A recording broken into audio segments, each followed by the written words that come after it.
Alright everyone, today we're gonna show you how to set up the Lavy 125.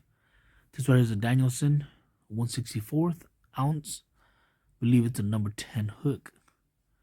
And when we think about the typical swim bait setup, we should think about a jig head and the swim bait, similar to this right here.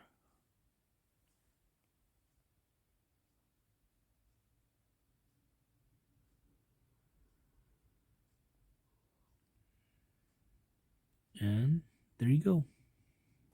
Right, but however, this video is to show you alternative options. One where you can just pick up at any local bait store, Walmart, whatever sporting goods that you have. We have the Eagle Claw in the size 8 right here. This is a bait holder, and it has two little, of course, barb in the back. Then we have the plain shank, also number 8. And we have the kale, I believe that's how it's pronounced, number 14. And here I'm going to use braided line white 10 pound, so you can see we're using bobber stoppers. This is them for the thinner line. I believe they have a small, medium, and large. This is a small size for, like, I think it's rated up to 6 pound. Now the left side of the line is going to be to your reel. So you slide on the bobber. You can use tungsten or lead. Doesn't matter. It just depends on how fast you want the drop.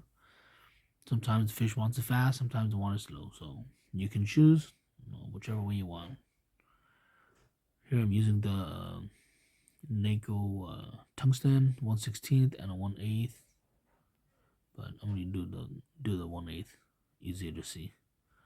It's threaded through. Just like a Texas. Right? Then you're going to get another bobber stopper.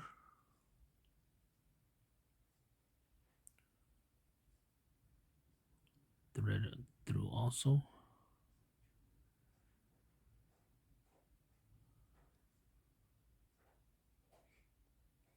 Alright, and so for this purpose, you can slide this up and down. For this purpose, I'm going to use the plain shank hook. Make it a little bit easier.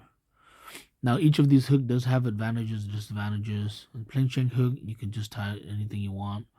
The bait holder is actually pretty nice. The swim bait will hold on a little bit better because it has 2 extra barbs on the back of the shaft, but you have to do a snell hook. That's something that you have to consider. Alright, but here I'm going to use the plain shank.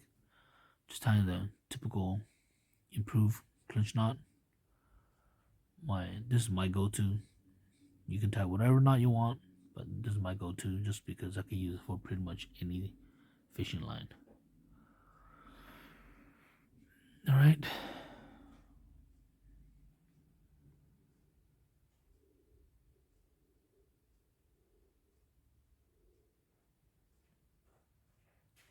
I want to wet it before you pull tight, but I'm not going to do that here.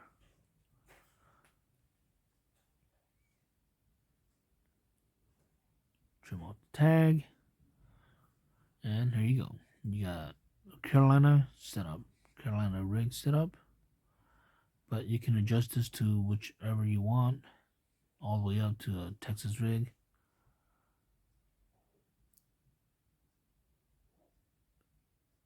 So typically what you'll do is you'll rig a swim bait with a hook coming on top of the bait. But this one right here, as you can see, the paddle tail is pointed down. I'm going to make the shank, I'm going to rig it with the shank and with the pointed end of the hook coming down as well.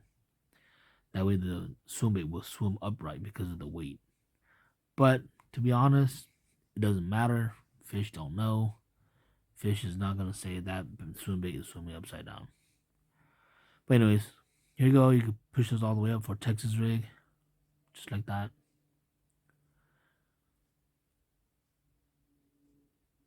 Or you pull it up for a Carolina rig.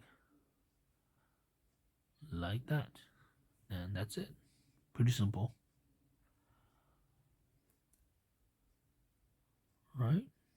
Now, sometimes you do want to do weedless, so this is where I use the kill. Once again, I don't know if that's the right pronunciation, but that's how I read it. And so you do a text pose, pretty much a micro we Texas rig here. Sometimes it's so small you might need a plier, but I believe I managed. Yeah, I managed to put this, set this one up. One thing to note is that because this hook is a little bit thinner, I believe the gap between the shaft and the point is a little bit smaller. You could catch, if they're a little bit more finicky, you can catch them. But remember, if they're bigger, they will swallow it more. So if that's what you want, go for it. If not, this is a little bit more catch and eat. But it works weedless also for the